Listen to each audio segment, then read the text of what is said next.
Donc, on est dans un cycle de conférences sobriété énergétique, effectivement, avec Lydia. Merci au SBA, Smart Building Alliance, de co-organiser ce cycle de conférences. On est ravis. On va se voir toute l'année. Oui, merci beaucoup. On va parler aujourd'hui comment atteindre les objectifs dans le plan de sobriété des entreprises. On va parler numérique et rénovation énergétique, aide à la décision. Ça va être en juin. On va parler en septembre, hiver 2023, anticiper le défi énergétique. Eh ben, oui, parce que c'est septembre, on arrivera dans l'hiver. Hein, donc aujourd'hui, on va en sortir.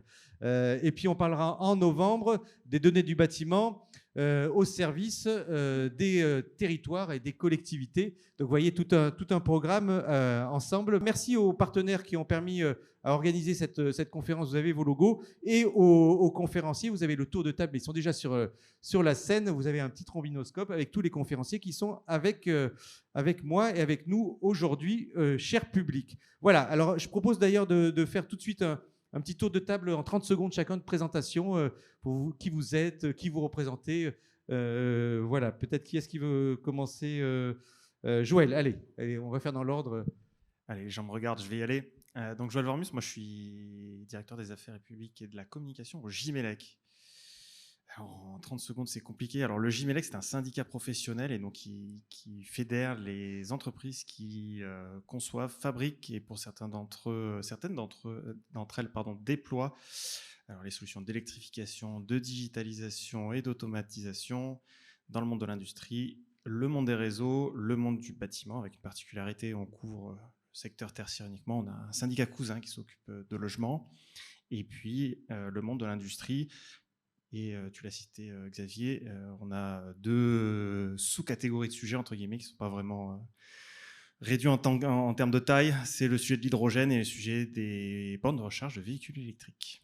Ah oui, il y a l'hydrogène aussi. On n'a pas de cycle de conférence encore sur l'hydrogène. Eh bien, sachez que pour faire de l'hydrogène, il faut de l'électricité et donc il faut de l'équipement et des solutions électriques. Voilà, mais ça ne sera pas le sujet d'aujourd'hui. On ne va pas digresser parce qu'on a déjà plein de choses à dire. Lydia, alors pour continuer, merci. Vous allez vous partager le micro tous les deux d'ailleurs. Lydia Zerouki, déléguée générale de la Smart Buildings Alliance, donc une association qui existe depuis 11 ans, qui regroupe quasiment toute la chaîne de valeur du bâtiment avec près de 450 membres, et une association qui promeut le digital dans le bâti pour favoriser la transition énergétique et environnementale. Voilà. Voilà, c'était l'essentiel. Merci. Thierry, donc... Voilà, donc je suis Thierry Chambon, je dirige la société Énergisme. Énergisme qui est donc éditeur de logiciels pour connaître la structure de consommation des bâtiments, industrie. Et quand on connaît la structure de consommation, on est capable de maîtriser cette consommation et donc de réduire la consommation d'énergie. Voilà, donc d'ailleurs, je crois que vous aurez une présentation tout à l'heure. On va le regarder un peu dans le détail, les solutions. Vous avez deux micros, vous pouvez vous les partager. Philippe Riffaut. Oui, bonjour. Donc, je suis Philippe Riffaut, délégué général de la FFIE, Fédération française des intégrateurs électriciens. Donc, ce sont les entreprises d'installation et d'intégration électrique dans toutes les catégories de bâtiments, donc tertiaires, résidentiels, industriels et agricoles, en neuf et en réhabilitation, rénovation, et également en maintenance. Donc, c'est tous les systèmes d'électricité, courant fort, courant faible, bornes de recharge de véhicules électriques, puisqu'effectivement, ils les installent, photovoltaïques, etc.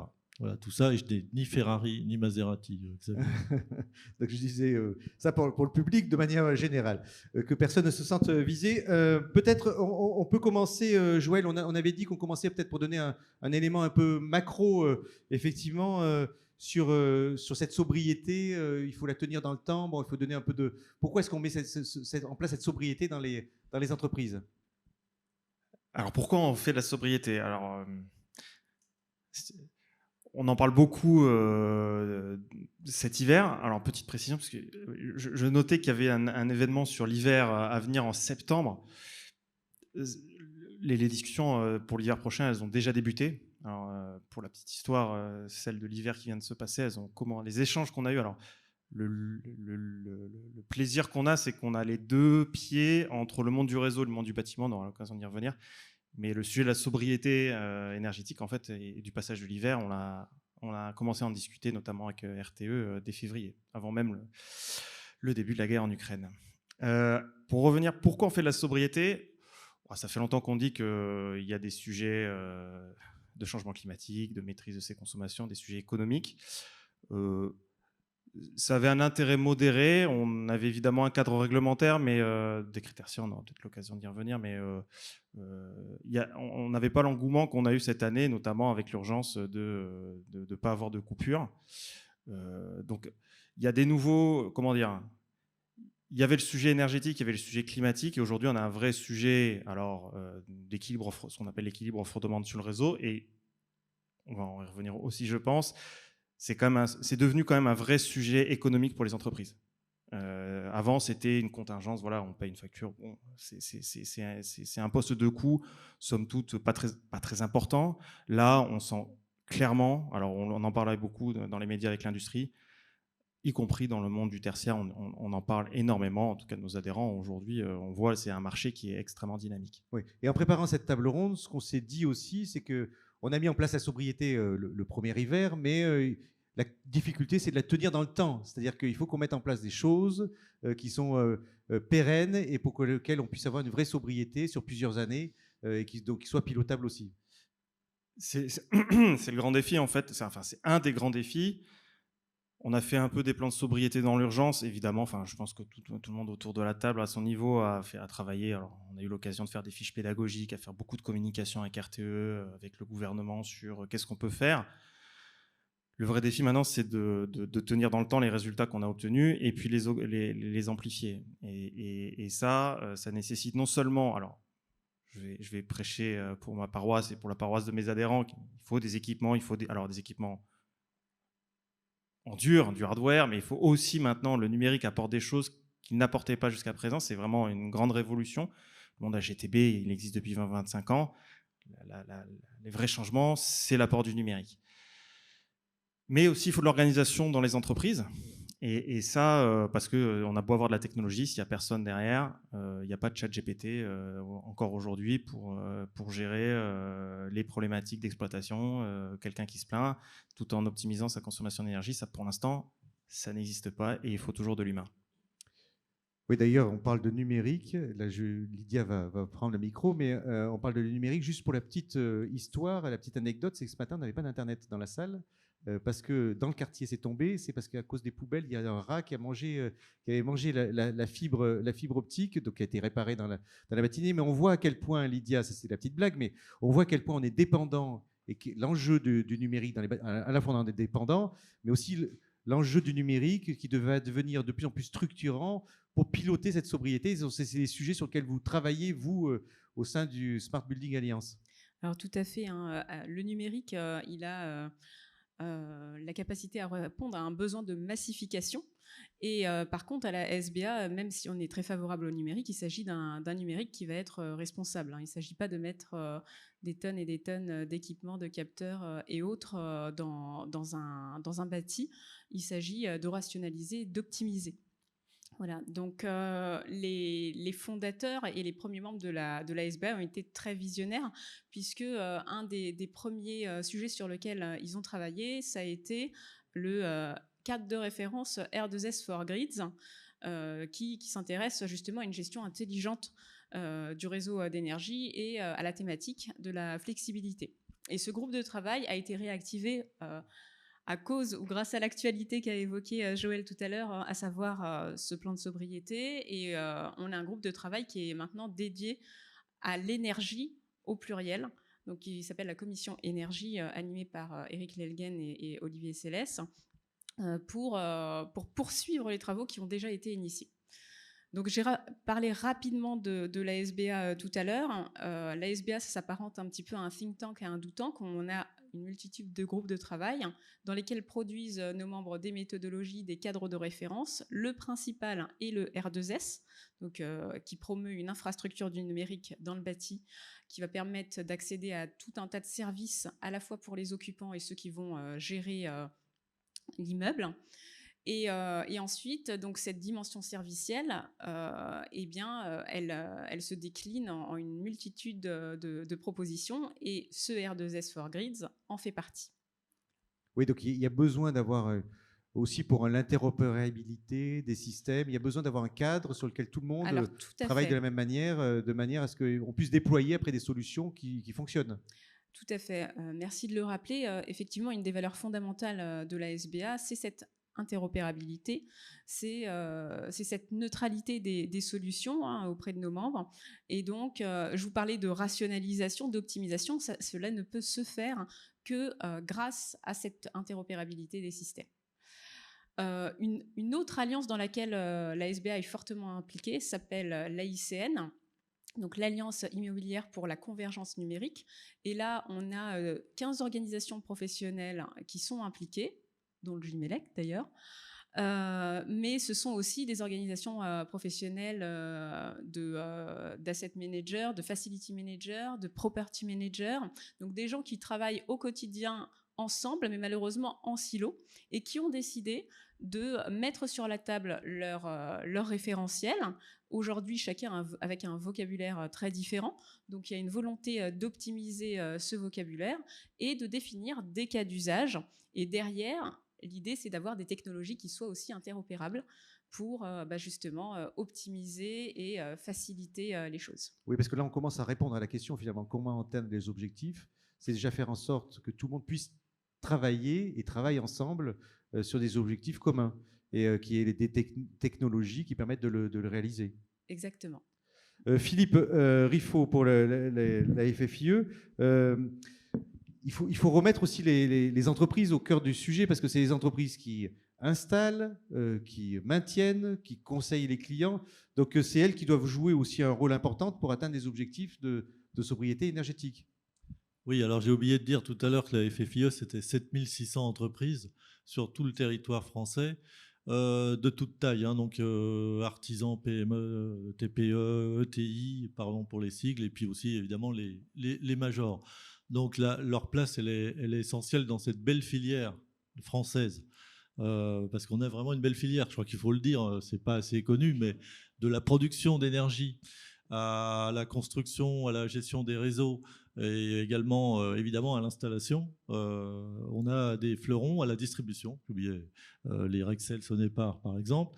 Et donc on se retrouve tous sur les sujets effectivement de cadres de référence auxquels j'ajoute les normes, parce que les normes électriques sont extrêmement importantes, que ce soit en courant fort ou comme on l'a vu hier pour les réseaux de communication. Dans le résidentiel. Les cadres de référence, ça fait de la pédagogie, ça donne des cadres utiles pour les gestionnaires de parcs et donc les utilisateurs après. Et donc nous, nos entreprises, elles appliquent alors on est attaché aussi à la notion d'interopérabilité naturellement, puisque ça permet à nos adhérents, à nos entreprises de conseiller utilement leurs clients en indépendance de marque, mais sur les meilleures solutions pour avoir en toute sécurité, parce que la sécurité en électricité, c'est très important, mais donc avoir les meilleures solutions pour optimiser la gestion énergétique des bâtiments. Nous, on a créé un groupe énergie aussi, ça fait 7 ans, avec le précédent président Emmanuel Gravier, groupe qui est animé par Philippe Bonny, que Xavier connaît, parce qu'il a participé ici, et on a notamment fait un guide de la gestion intelligente de l'énergie. Alors, ce qui compte, je tiens à le dire, c'est nous, on a les retours clients et les retours terrain. Donc, il y a ce qui fonctionne, il y a ce qui fonctionne moins bien, il y a ce qui ne fonctionne pas. Souvent, nos entreprises, elles trouvent que les systèmes de GTB qui sont très adaptés à un certain niveau de tertiaire, mais on travaille ensemble avec vous, c'est à adapter pour le moyen et le petit tertiaire avec peut-être des systèmes plus simples pour la mise en œuvre et l'exploitation ensuite, parce que sinon, entre les facility managers, ceux qui installent, il faut de la transversalité, sinon on reste avec des systèmes installés qui ne fonctionnent pas. Alors que ça permet d'obtenir des gains, c'est même la seule solution pour répondre en termes de sobriété énergétique. Si on veut de la sobriété dans les bâtiments, ça passe par le pilotage qui est rendu possible grâce au numérique. Oui, parce qu'il faut, Joël, là, on va revenir après à Thierry. Joël, il faut aussi équilibrer l'offre et la demande, et, parce qu'on produit, bon, j'entendais un chiffre, vous allez peut-être le confirmer ou pas, mais je crois qu'on est plutôt à 500 TWh aujourd'hui de consommation annuelle, et on va passer à 700, donc il y a les usages électriques, donc on n'est pas vraiment complètement dans la sobriété. puisqu'il y a les usages qui vont augmenter. Et pour autant, il faut on mette en place des solutions de sobriété. Alors, il va y avoir. Alors, j'ai plus tous les chiffres sur la consommation électrique française. 500, on ne doit pas être loin du bon chiffre. Ce qu'il faut retenir, c'est qu'on va en gros doubler le taux d'électrification de la France d'ici 2050, ce qui est gigantesque. En fait. Il va y avoir un transfert d'usage entre le fossile et puis l'électrique. Alors après, comment on va produire l'électricité, c'est un grand débat. Je ne vais pas l'ouvrir, sinon on y a jusqu'à 19h. Juste, je me permets de rebondir sur Philippe. Alors, deux choses. Alors, c'est peut-être pas le sujet de la table ronde, mais nous, on a un vrai enjeu. Je parlais d'organisation des entreprises, y compris chez nous, on a un énorme sujet de recrutement. Parce que le sujet de la sobriété énergétique, il y a évidemment les clients qui doivent s'organiser pour et investir sur les solutions. Et sur ces solutions-là, je pense qu'on a un vrai travail à mener aussi, parce qu'en fait, les solutions, elles existent, mais de la manière dont les clients les achètent, et je pense particulièrement au lot, en fait. Alors, peut-être petite précision, au Gimelec, on rassemble les fabricants de GTB, les fabricants de centrales de mesure. Et souvent, les GTB, en fait, on a un petit bout dans le CVC, un petit bout dans l'éclairage, un petit bout dans le courant fort ou dans le courant faible. Et en fait, à la fin, on se rend compte 3 mois avant la réception qu'il faut agglomérer tout ça. Et en fait, on se retrouve avec des solutions qui peuvent être bien, mais c'est vendre une Ferrari, une Maserati à quelqu'un qui est totalement pas organisé et qui n'a pas le permis. Ça ne sert à rien, ça va juste le frustrer. Il a dépensé des centaines de milliers d'euros pour mettre sa voiture au garage. C'est pas très intéressant. Donc il y a un vrai sujet aussi de pratique, et encore une fois, de recrutement derrière. Il y a plein de goulots d'étranglement dans la sobriété énergétique. C'est un sujet beaucoup pour les industriels, c'est aussi un sujet pour les installateurs. Et dernier point, en particulier dans le monde qui est le nôtre, qui est celui des fabricants, les délais se rallongent. Alors après, nous, on a des sujets d'accès à la ressource. Il faut que nos clients s'organisent. Il va falloir que nous aussi, on le fasse. Il va falloir que l'État le fasse aussi. Et pour qu'il libre aux demandes, je vais m'arrêter là parce que je préfère laisser la parole, mais c'est la frustration qu'on a aussi. On parle beaucoup de maîtrise de l'énergie, un énorme sujet qui a été le sujet cet hiver, mais qui va être le sujet des 3 hivers prochains et ensuite du reste du modèle énergétique dans les années qui viennent. C'est aussi mieux consommer. Oui, donc là, on a dans les bâtiments, mais Philippe va répondre, mais pour donner la parole, c'est dans les bâtiments, effectivement, quand on met de la sobriété, il faut qu'il y ait des personnes aussi qui sachent dans les bâtiments gérer cette sobriété avec les cas de référence. Mais donc, il ne faut pas qu'il y ait que des intégrateurs électriciens qui installent et puis après, on se débrouille. Absolument pas. Donc, une minute, mais je suis tout à fait d'accord avec Joël. Donc, on a un énorme problème de recrutement et de montée en compétences. Il y a les deux, c'est quantitatif et qualitatif. On représente dans l'installation électrique à peu près 220 000 salariés là en France, plus pas mal, il y a au moins 20 000 apprentis. Les chiffres sont en forte augmentation quand même. En 2 ans, il y a eu plus de 10% de postes créés. Employés plutôt. Et là, c'est les chiffres de la CNAM. Hein, vous pouvez vérifier, c'est les numéros de risque, accident du travail, installation électrique. Donc, c'est objectif. Donc, oui, et je voulais simplement dire que nous, à la FFIE, on a créé 2 formations qui vont démarrer en septembre. La première, c'est Building Operating System Manager. C'est un Bac+5 avec le lycée professionnel de l'Amache à Lyon. Donc, ça va former des ingénieurs, des spécialistes de la digitalisation en entreprise et de gestion. Et ce n'est pas destiné uniquement aux électriciens, mais aussi aux gestionnaires de patrimoine immobilier, de parc immobilier, les facility managers. Et puis, en amont, on a une formation qui démarre de dessinateur projeteur en électricité spécialisé en maquette numérique et BIM. Là, c'est Bac+3, c'est à Nice avec le CESI, la Fédération du bâtiment et la FFIE, bien entendu, et la Chambre de commerce. Et ça n'est que des petits exemples. Voilà, donc il faut former les personnes. Alors Thierry, j'arrive à vous également, puisque on va montrer aussi la solution. Je vous passe la zapette. Mais quand on parle sobriété, là je dézoome un peu volontairement, hein, on parle sobriété énergétique, mais dans les entreprises, de manière globale, c'est l'ensemble des flux sur lesquels il faut être plus sobre, c'est-à-dire c'est l'électricité, c'est l'eau, le gaz, bon, bien sûr les énergies. Et donc, il faut avoir des solutions qui pilotent qui donnent des indicateurs pour pouvoir savoir où on doit agir. Oui, il faut avoir des solutions. L'idée, la première, c'est la suivante. C'est-à-dire, vous savez, il y a une différence entre ce que je veux, ce que je crois et ce qui est. Je veux un immeuble qui consomme peu. Je crois que mon immeuble consomme peu. J'ai mesuré, mon immeuble consomme. Voilà. C'est ça la différence. Et donc, il existe tout un tas d'outils. Ces outils, il faut les relier, bien sûr, entre eux. On a parlé d'interopérabilité. La question, c'est de dire, interopérabilité, ça veut dire quoi? Quelles sont les conditions de l'interopérabilité? Vous voyez, on parle de sobriété numérique. Si l'interopérabilité consiste à prendre toutes les datas d'un côté, les mettre de l'autre côté, il n'y a pas de sobriété. Donc, ce qu'il faut, c'est vraiment réfléchir à comment rendre les choses interopérables. C'est toujours le sujet du nécessaire et suffisant. Voilà. Effectivement, et c'est le credo de l'ASBA depuis le début, c'est-à-dire que sur un immeuble, quelles sont les données qui doivent rester dans l'immeuble, quelles sont les données qui doivent sortir de l'immeuble pour réfléchir au niveau du parc, et quelles sont les données qui doivent sortir pour aller sur le réseau, pour pouvoir avoir le meilleur équilibre sur le réseau, pour gérer ce qu'on appelle la demande-réponse, qui est véritablement l'enjeu de demain, parce qu'effectivement, les besoins électriques vont grimper énormément, bien sûr la voiture électrique, mais d'une manière générale, quand on parle pour l'industrie, quand on veut décarboner l'industrie, en fait, on s'aperçoit que décarboner veut dire électrifier. Alors c'est techniquement faux, mais c'est factuellement vrai. C'est comme ça que ça se passe en fait. Voilà. Donc effectivement, on a dit qu'on remplaçait le fossile par de l'électrique, électrique d'origine non fossile bien sûr.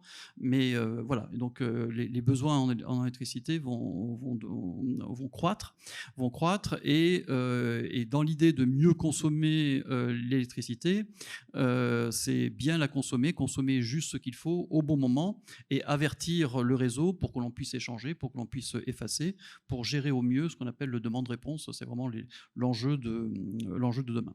Alors, nous-mêmes, nous sommes au cœur du numérique. Donc, ce que nous proposons, c'est vraiment ce qu'on appelle le data-driven, c'est-à-dire on va gouverner par de la data. Et encore une fois, la data, c'est du réel, c'est du factuel. C'est pas ce que je crois, c'est pas ce que je veux, c'est vraiment ce que j'ai mesuré.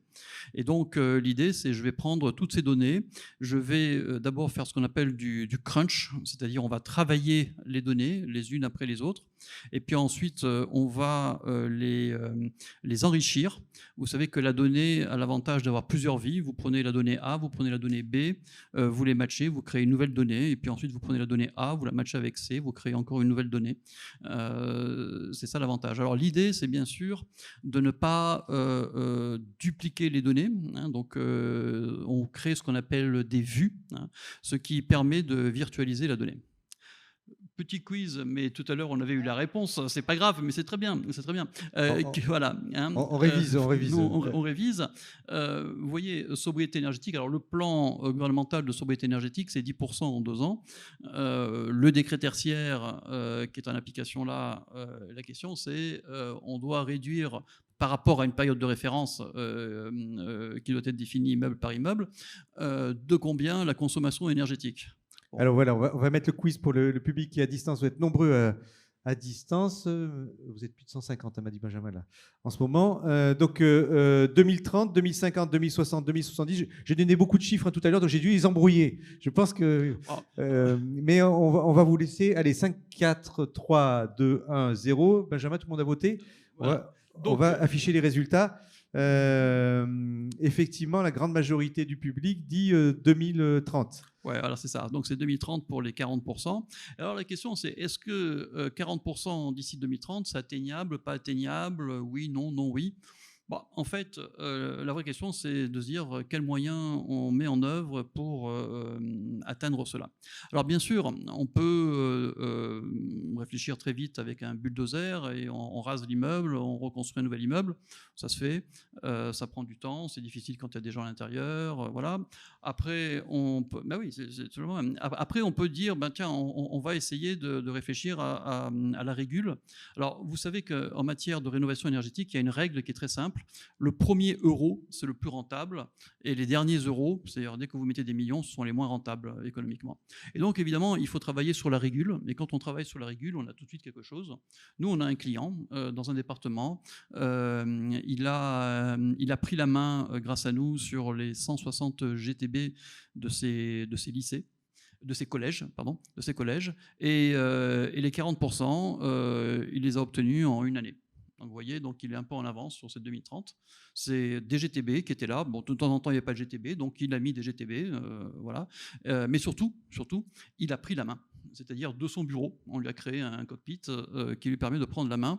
Et évidemment, il règle tout ça de son bureau. Et rien qu'avec ça, déjà, il a atteint ses 40%. Donc vous voyez, prendre la main sur des GTB existantes ou rajouter quelques GTB existantes, on n'est pas dans des sommes de malades mentaux. Hein. C'est pas le bulldozer, c'est pas de la rénovation. Hein. C'est vraiment, je décide de piloter à distance mes bâtiments. Donc ce sont des choses qui se font. Mais évidemment, pour faire tout ça, vous voyez, on met une couche au-dessus des GTB et puis on va prendre d'autres sources de données.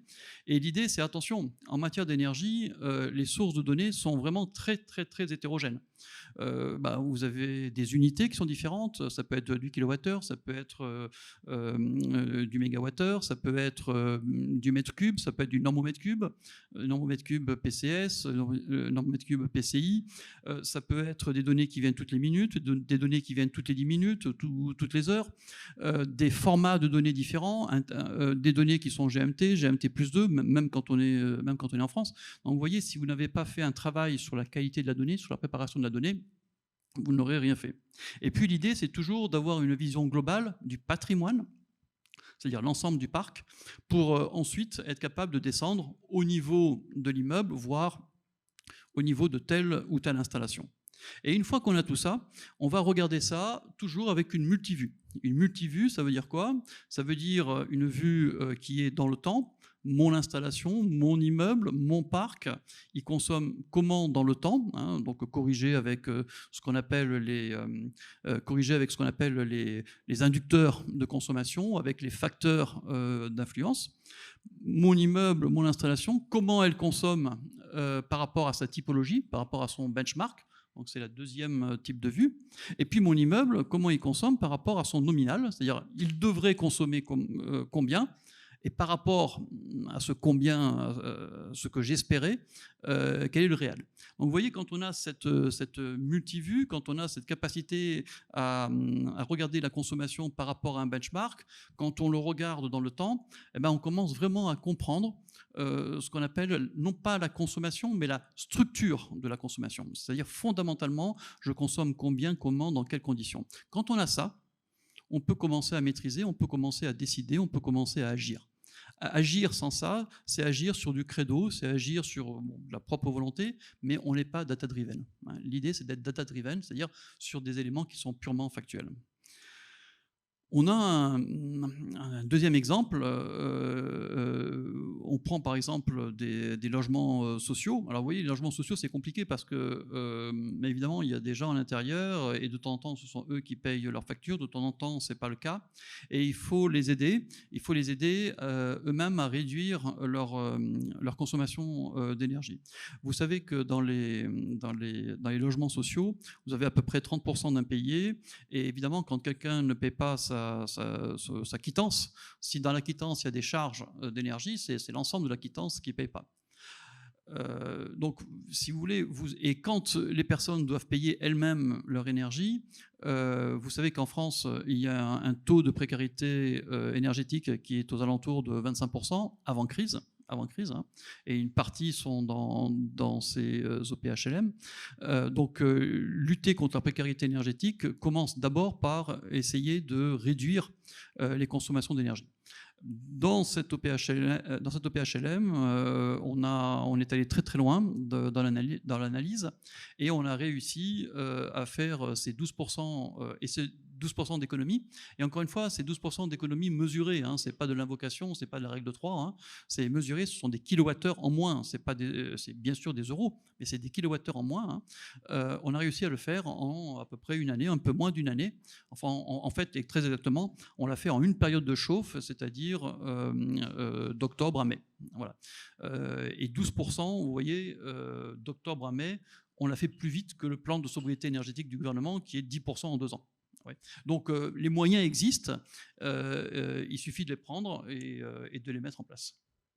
Oui, donc il y a des solutions. Alors là, on est sur un exemple de logement social, mais je crois que les 40 premiers pourcents, finalement, en mettant en place ces solutions de contrôle, de prendre conscience des consommations et de pouvoir agir dessus, les 40 premiers pourcents, il y en a beaucoup d'entreprises, on parle du décret tertiaire, qui peuvent l'atteindre sans trop de difficultés. Oui, tout à fait. Dès qu'on met un tout petit peu d'intelligence sur les bâtiments, hein, alors bien sûr, ça passe aussi par de l'IoT, ça passe par de la GTB, hein, mais il faut mettre toujours une couche complémentaire qui permet de matcher sur l'ensemble. Surtout quand vous avez un parc. Hein. Il faut bien se dire que, par exemple, quand vous prenez des foncières, tertiaires, quand vous prenez des collectivités locales, hein, ceux qui gèrent l'énergie, en général, vous avez 3-4 bonhommes pour une centaine de bâtiments. Donc, si vous ne donnez pas les moyens informatiques de prendre la main sur l'ensemble, bah, humainement, ils ne peuvent pas faire. Je crois que d'ailleurs, sur Opérat, il y avait une personne d'Opérat qui, vous savez, c'est ces systèmes sur lesquels on doit saisir les énergies. Là, je parle pour le public qui nous regarde. On doit saisir les consommations énergétiques dans le cadre du décret tertiaire. Ils vont faire du benchmark maintenant, c'est-à-dire qu'ils vont comparer. Alors, c'est le but. C'est le but. On va vous donner votre consommation par rapport à d'autres typologies de bâtiments qui vous ressemblent, de manière à vous donner un indicateur. Est-ce que vous êtes bien ou pas bien Oui, c'est le but. Alors, on ne saisit pas sur Opérat, on envoie les données sur Opérat, mais effectivement, le but, c'est ça. Hein, le but, c'est effectivement de comparer, donc de faire ce qu'on appelle des clusters, hein, donc de créer ces typologies pour être capable de se situer par rapport à la typologie. Oui. Voilà. Je crois que vous avez un autre quiz, hein, il me semble. Ah oui, parce qu'un autre sujet, c'est effectivement, bon, on dit l'énergie, mais c'est l'énergie au sens large. Il faut raisonner fluide. Parce que de toute façon, tout est énergie dans nos sociétés. Parce que même l'eau, il faut l'amener, donc il faut quand même un système d'énergie pour la pomper. Alors voilà, il faut la pomper. Effectivement, il y a énormément de choses à faire sur la distribution d'eau, parce qu'effectivement, le nombre de pompes est très important. Un département, c'est 6-8 000 pompes. Hein, donc, vous voyez. Donc, ça veut dire que. Et les pompes, c'est autant de moyens de préserver l'énergie, parce qu'aujourd'hui, tout est pompé n'importe comment. C'est-à-dire que dès qu'il manque 1 mètre cube, on pompe. Alors que, bon, on pourrait décaler le remplissage des pompes. D'ailleurs, pour un client, on a développé, je crois, 8 algorithmes d'optimisation. 8 algorithmes en même temps, hein, sur l'optimisation de remplissage des citernes. Donc, quel est le volume d'eau gaspillé au niveau du réseau de distribution en France? Alors, oui, on a 4 réponses. Alors là, 5, 20, 30, 50. Alors là, je ne connais pas, mais il me semble que c'est énorme. Mais allez, on va laisser voter le public.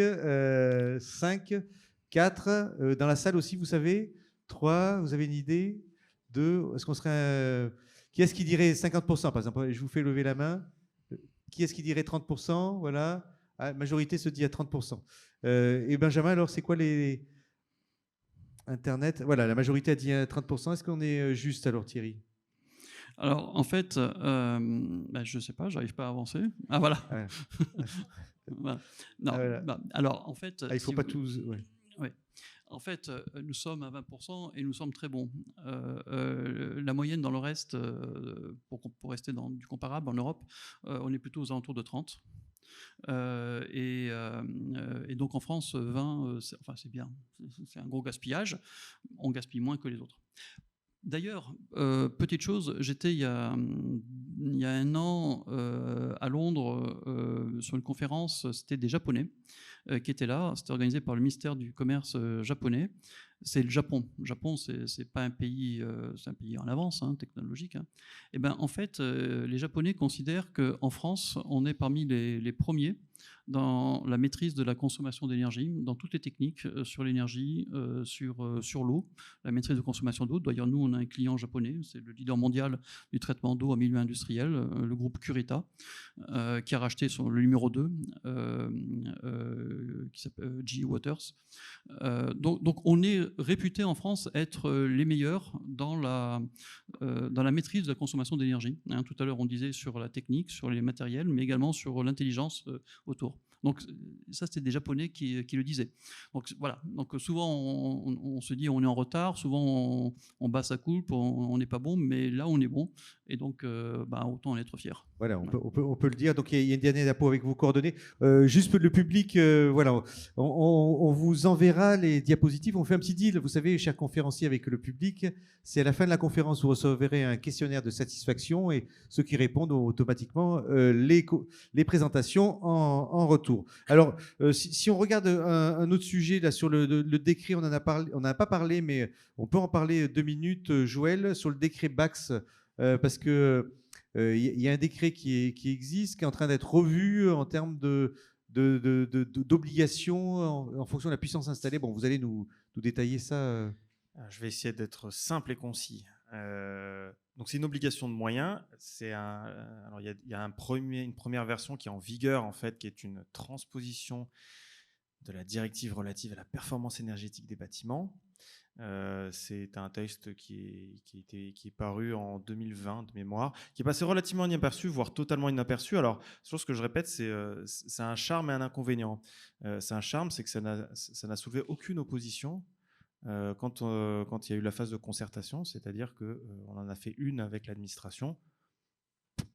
Contrairement à pour ceux qui ont on va dire le bonheur de suivre l'avis du décret tertiaire depuis 2008 jusqu'à nos jours, ça génère un certain nombre de tensions. Ça a bataillé, oui, un peu plus. Et ça continue. Là, comme une lettre à la poste. L'inconvénient, c'est que c'est passé comme une lettre à la poste, c'est-à-dire que les gens n'en ont aucune connaissance. Alors, il se trouve que là, maintenant, on était dans une phase de transposition. Là, on est en avance de phase, c'est-à-dire que ce texte-là, va être renforcé. Alors, je ne rentrerai pas dans le détail. Il y a, je pense, de très bons sites internet qui expliquent ça, mais les exigences de moyens, c'est-à-dire d'installer... Alors, j'ai oublié de dire, BAC, c'est Building Automation and Control System. En français, on pourrait résumer ça par GTB. Et ça impose, pour un certain nombre de catégories de bâtiments tertiaires, l'installation de ce type de système. La prochaine version va abaisser les seuils, donc un plus grand nombre de bâtiments tertiaires vont devoir s'équiper. Alors, aux dernières nouvelles, il est sur le bureau de la Première ministre, mais qui a beaucoup de choses à faire en ce moment. Donc, en espérant qu'à un moment ou à un autre, elle trouve un stylo pour le signer, on sera très heureux. C'est une obligation de moyens qui s'inscrit dans une obligation de résultat du décret tertiaire. Il y a un certain nombre de critères, mais ce qui est important, c'est qu'il y a à la fois le hardware, c'est-à-dire on doit installer, on doit pouvoir éteindre, allumer un certain nombre de systèmes techniques, mais il y a aussi le côté la donnée doit être restituée, la donnée doit être archivée. Et on en revient, je pense, à ce sujet de sobriété. Le monde du bâtiment, en particulier le monde du bâtiment tertiaire, c'est une question d'organisation. En fait, on peut faire plein de trucs avec la technologie, mais c'est soumis aux moyens que le bâtiment a en termes humains. J'ai eu l'occasion et le plaisir de visiter un grand acteur de l'agroalimentaire français il n'y a pas très longtemps. Ils n'ont pas d'énergie manager aujourd'hui. Alors évidemment, c'est de l'agroalimentaire, donc ils ont un tropisme plus industrie. Mais c'est assez étonnant. Et par contre, ils ont une installation qui génère une quantité phénoménale de données. Mais encore une fois, de la donnée sans traitement derrière, encore une fois, c'est un investissement qui n'est pas non plus... On n'est pas effectivement dans le travaux sur le bâti, changement de fenêtre, isolation. On devrait y passer par là, mais c'est un autre type d'investissement. Mais à ce stade, ils ne sont pas en capacité d'exploiter cette quantité de données, et pourtant on pourrait y trouver plein de choses à faire. Et c'est assez marrant parce que vraiment, on revient sur ce qu'on s'est dit, c'est-à-dire, ils ont fait un plan de sobriété, voilà, on va couper l'eau chaude. Comme ça, on se lave les mains à l'eau froide. On va se mettre évidemment à 19 degrés. Oui, c'est évidemment des décisions on-off. Voilà. Non, mais c'est des décisions qui ne demandent pas une énorme réflexion. Mais maintenant qu'on a mangé son pain blanc, c'est-à-dire des trucs très simples, qu'il va falloir maintenir l'effort et l'augmenter, là, c'est d'autres moyens. Et ça nécessite à la fois de la technologie et l'humain. Thierry, vous voulez réagir? Oui. Ensuite, Lydia sur Dax, l'eau, on va en parler après. L'exemple est très bon parce qu'effectivement, on a toujours tendance à suréquiper. Et encore une fois, il faut équiper. Tout à l'heure, je vous ai donné un exemple d'un département qui avait équipé tous ses collèges et c'était très, très bien. L'idée, c'est de dire, attention, il faut réfléchir à ce qu'on fait. C'est-à-dire, je veux prendre la maîtrise de quoi exactement, j'ai besoin d'avoir quelles données, et donc il faut qu'il y ait ce qu'on appelle un plan de comptage. Je mesure quoi, pourquoi, pour quel usage. Aujourd'hui, très souvent, on constate, et c'est exactement ce cas-là, on constate ce qu'on appelle des cimetières de données. Les données, elles sont là, et en fait, personne ne les utilise. Et elles sont produites. Et le pire, c'est qu'elles sont produites et stockées. Juste une chose, une donnée qui est stockée, c'est une donnée que vous appelez tout de suite, mais vous pouvez archiver des données. Quand vous les archivez, elles sont disponibles moyennant le fait qu'il faut les désarchiver, donc ça prend un peu plus de temps. Donc vous voyez, on peut faire tout un travail sur, d'abord, ne produire que les données que l'on va utiliser maintenant ou un peu plus tard. Ensuite, les données, je les laisse là où je les fais sortir pour d'autres, pour le côté interopérable. Et certaines données, elles sont toujours disponibles, donc elles sont stockées. Et les autres, je considère que je peux les archiver. C'est-à-dire que si vraiment j'ai besoin, je les ressors.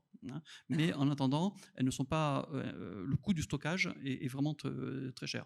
Donc il faut réfléchir également en termes de sobriété. Sobriété, ça veut dire aussi efficacité.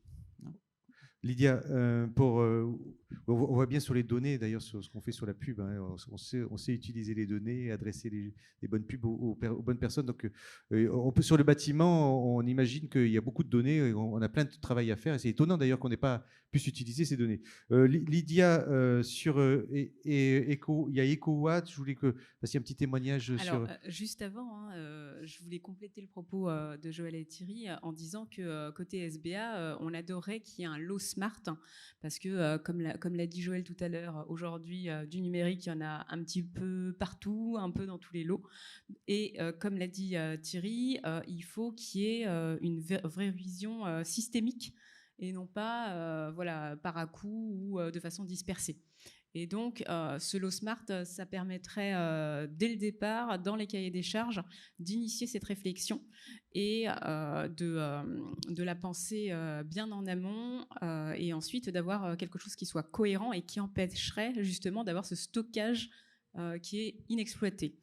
Et ça, bien entendu, comme ça a été dit, ça s'accompagne par la création de nouveaux métiers ou bien des métiers existants qui sont enrichis par cette composante numérique.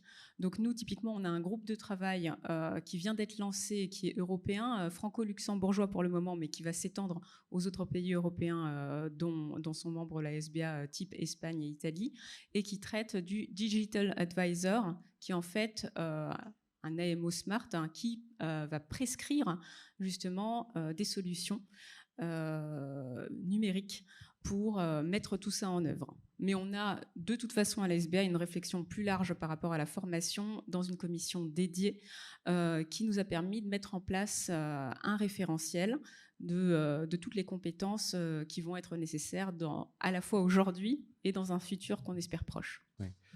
Philippe, sur les parties entreprises, effectivement, vos entreprises à la FFIE, est-ce qu'ils sont beaucoup mobilisés effectivement sur l'installation de GTB, de systèmes de captation de données? Je sais qu'ils ont beaucoup à faire aujourd'hui sur le photovoltaïque, ils ont beaucoup à faire sur la mobilité électrique. Donc on peut se poser la question, c'est quelle est notre capacité aujourd'hui dans le cadre du plan de sobriété énergétique à installer et à maintenir tous ces systèmes?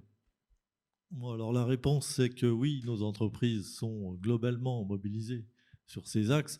Elle travaille avec des entreprises telles que celle de Thierry, puisque l'importance de la donnée à utiliser, enfin, elle a été décrite, donc je ne vais pas revenir dessus, mais ça fait partie de tout ce qui s'ajoute au métier traditionnel d'électricien.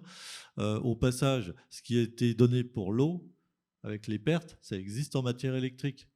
C'est-à-dire que si un réseau, une installation connaît une obsolescence, et il y a des pertes d'efficacité aussi. Donc ça, c'est pas le sujet d'aujourd'hui, mais en termes de sobriété, il vaut mieux avoir la bonne installation qui ne perd pas d'efficacité. Donc sur le reste, oui, bien sûr que les entreprises sont mobilisées là-dessus. Nous, les 4 thématiques les plus fortes en ce moment chez les entreprises, de tous les questionnaires qu'on leur refait et puis les réunions qu'on anime, c'est le pilotage des bâtiments, que ça soit résidentiel ou plus en domotique, en tertiaire pardon, et plus en domotique en résidentiel. Dans les bâtiments, il y a aussi toute la partie maintien à domicile ou résidence santé ou EHPAD. C'est un champ qui est encore à bien utiliser dans la connexion des objets. Le deuxième sujet, c'est les aspects de sécurité. Vidéoprotection, sécurité, contrôle d'accès. Et là, le numérique aussi a toute sa place. Et puis ensuite, on a le photovoltaïque et l'autoconsommation. Donc là, il faut toujours du numérique, de la connaissance de données, d'exploitation de ces données, de façon à être sobre dans son autoconsommation. C'est-à-dire qu'il c'est bien d'autoconsommer, mais il faut aussi consommer utile. Et enfin, le dernier, c'est les IRVE, la mobilité électrique, où typiquement, il y a des bornes de recharge qui sont plus ou moins perfectionnées. Et ce qu'il faut dans un parking collectif, c'est avoir des bornes qui dialoguent entre elles, une gestion de la charge qui est planifiée et utilisée en fonction des données de consommation et d'utilisation, et aussi le fait de ne pas charger à fond une voiture. On sait très bien qu'à 80% de charge, c'est un peu le meilleur rapport, entre guillemets, qualité-prix entre la charge et la dépense énergétique à venir du véhicule. Pour y arriver. Alors, on a des questions du public. Merci Philippe pour ces précisions. On a des questions du public. Je vois que le temps. Juste un chiffre, peut-être, Xavier, pour témoigner. En gros, en termes de croissance, on a plus de 20% dans le monde de la GTB. Pour vous donner une idée, en sachant, par rapport à l'année dernière, en sachant qu'évidemment, un projet de bâtiment, c'est pas instantané. Donc, il y a probablement qu'on est au début d'une forte augmentation. Plus 20% par... de chiffre d'affaires par rapport à l'année dernière. Si on oui. prend en moyenne, en annuel glissant. Il faut garder à l'esprit quand même que dans le monde de l'industrie, comme dans le monde des installateurs intégrateurs, nous on a des problèmes. Philippe a plutôt, enfin ses adhérents plutôt vraiment des problèmes de main d'œuvre, c'est-à-dire que tout ça, il y a de la demande, mais pour répondre à cette demande, c'est compliqué. Et n'oubliez pas que dans le monde de l'industrie, il y a l'accès aux semi-conducteurs, les ruptures de chaînes d'approvisionnement. Donc les délais sont aussi un peu. Donc tout ça vient un peu. On vit nous dans un monde très chamboulé. Je prends 30 secondes pour compléter en disant, je suis d'accord avec tout ça, qu'il y a aussi le fait que personne ne comprend réellement sa facture d'électricité. Nous, on a les remontées des utilisateurs par nos adhérents, et on a demandé à la CRE de mener un travail de transparence et de concertation, parce que s'il n'y a pas un retour de compréhension, je fais des efforts, je consomme moins, mais in fine, pourquoi ça ne baisse pas autant sur la facture électricité? Bon, ça peut s'entendre, mais il faut le comprendre quand même. Ouais. Thierry, sur ce sujet, Lydia... Excusez-moi, je voulais juste compléter en disant que c'est pour cette raison que dans nos groupes de travail, on met souvent en place des démonstrateurs. Donc tout à l'heure, on a parlé de l'eau. On a effectivement un groupe de travail sur l'eau et on va travailler avec la ville de Dax prochainement pour mettre en place ce démonstrateur. Même chose pour l'empreinte carbone. On vient de lancer un appel à projet pour la mise en place d'un démonstrateur. Et tout l'intérêt, c'est justement d'avoir des choses très concrètes et des résultats tangibles à mettre en avant. Thierry, oui. Donc, ce que j'entends aussi, c'est qu'il y a un gros travail d'évangélisation des maîtres d'ouvrage pour leur faire comprendre ce qu'ils peuvent faire, comment ils doivent le mettre en place, qui doivent suivre ça. Bon, il y a une acculturation là des maîtres d'ouvrage aussi. Alors, acculturation des maîtres d'ouvrage, acculturation des occupants, bien sûr. Encore une fois, en informatique, vous avez ce qu'on appelle les architectes informatiques.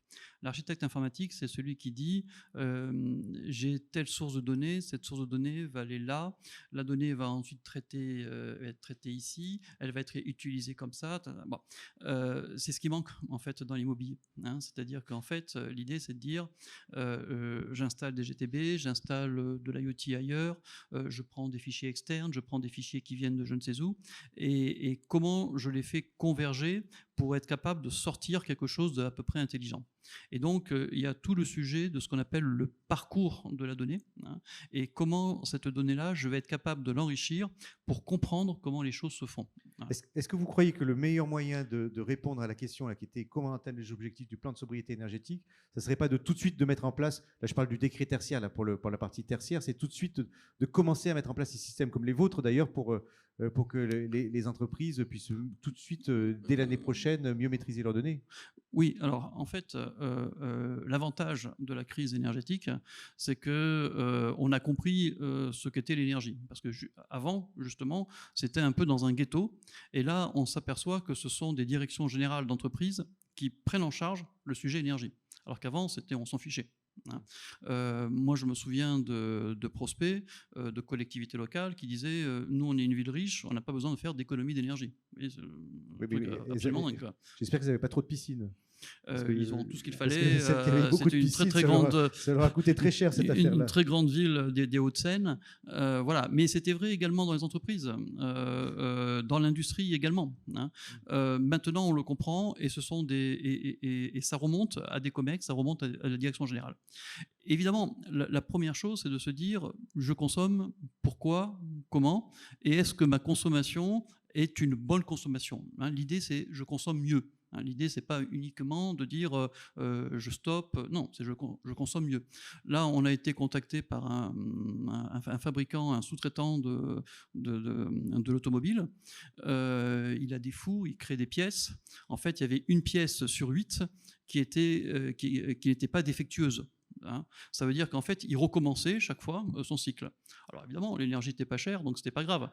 Là, avec le prix de l'énergie, il s'est dit tiens, je vais essayer de réduire, d'avoir au moins 1 sur 3 qui est bonne. Vous voyez, c'était 1 sur 8. Ouais. Et je lui demande mais vous faisiez comment avant? On s'en fichait. Il jetait. Ouais. Alors, on va prendre les questions. Vas-y, Lydie. Un dernier point et qui permet aussi de répondre à la problématique de départ, hein, à savoir comment les entreprises elles peuvent répondre à cette contrainte de sobriété énergétique.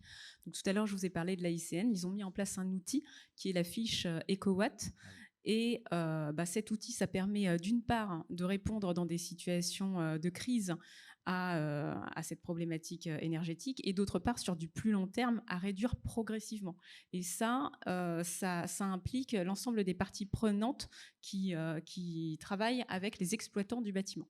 Donc ça, c'est une réponse très concrète et très immédiate à cette problématique, mais qui doit être suivie et accompagnée dans le temps. Oui, c'est des prises de conscience et sur lesquelles il faut travailler dans la durée. Alors, question du public, Morgane, à distance.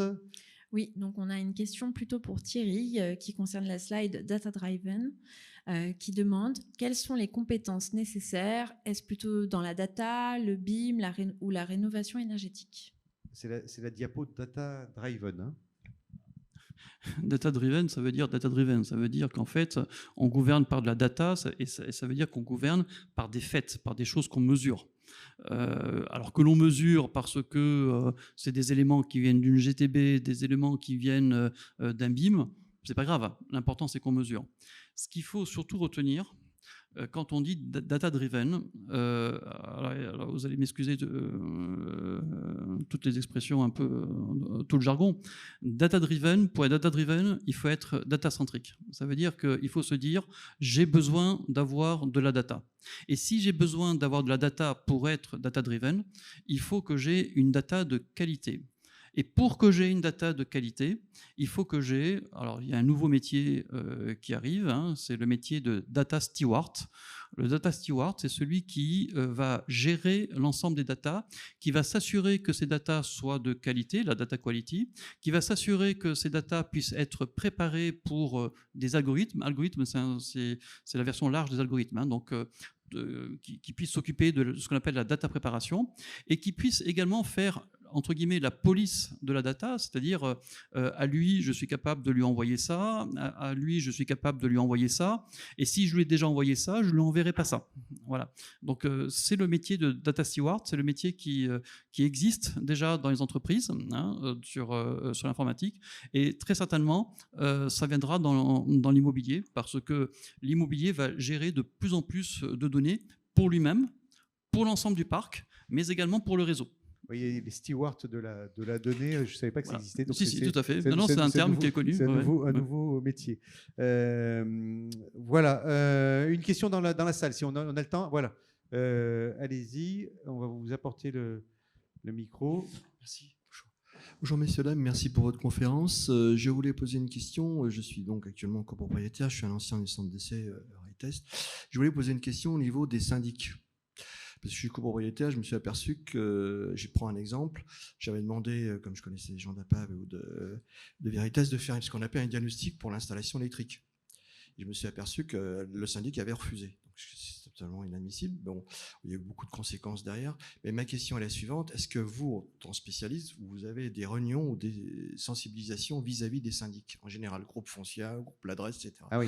Parce que là, il y a un gros problème de formation et d'information. Ouais. Et la deuxième question, la loi Elan, il y a un gros problème parce qu'on a donné du pouvoir aux conseils syndicaux. Or, les conseils syndicaux, on a oublié dans la loi de leur imposer de prendre des professionnels pour prendre des décisions. Or, actuellement, j'ai eu beaucoup de soucis dans notre copro comme dans d'autres copropriétés parce que les conseils syndicaux ne font pas appel à des professionnels, ils prennent des décisions.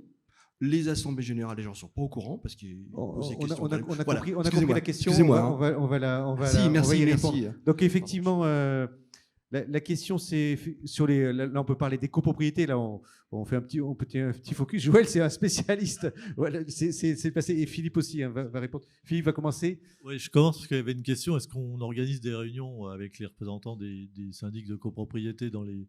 Alors nous sommes très décentralisés, donc oui, localement, ça se fait. Après, ça se fait sûrement pas assez. On l'a fait sur les bandes de recharge, on le fait sur le diagnostic, etc. Mais je pense qu'il faut qu'on multiplie parce que je partage, sans jeu de mots, le diagnostic sur ce que vous venez de dire.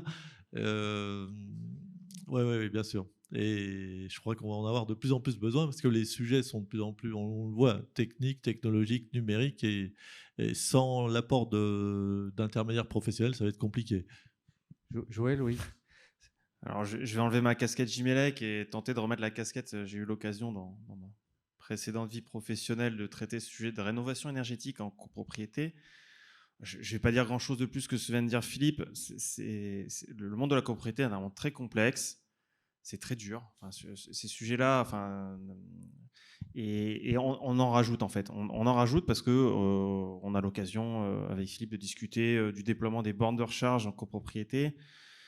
Ça pose plein de questions sur la facturation, sur le niveau de compétence aussi, et les syndics de la même manière que, mais comme les conseils syndicaux, hein, ça devient de plus en plus technique. En fait, les enjeux sont de plus en plus complexes, et malheureusement, ou heureusement, je ne sais pas comment dire ça, mais Xavier évoquait le sujet des C2E. J'ai le sentiment quand même que les pouvoirs publics ont compris qu'il y avait un énorme chantier de formation de ces acteurs-là. Ça va générer, et le temps qu'il y ait de la montée en compétences, qu'il y ait cette expertise qui se diffuse un peu, ça va générer de la frustration. On espère que ça arrivera à temps, mais je vois bien de quoi vous parlez. Ouais, c'est compliqué. Voilà. Mais il y a des solutions. Après, les collectivités. Après, il y a des collectivités qui accompagnent les copropriétés. Pas toutes, certaines, pas toutes. Il y a des mécanismes de financement qui sont pas très connus. Donc, encore une fois, c'est aussi c'est un peu la responsabilité pour le coup des pouvoirs publics de traiter ce sujet. Et alors, malheureusement, c'est aride c'est pas simple. Donc du coup, ça donne pas vraiment envie aux acteurs, et en particulier la force publique, parfois de s'y investir. Et ils devraient s'y investir beaucoup plus. Voilà, donc on arrive, merci à vous. On peut les applaudir pour cette intervention.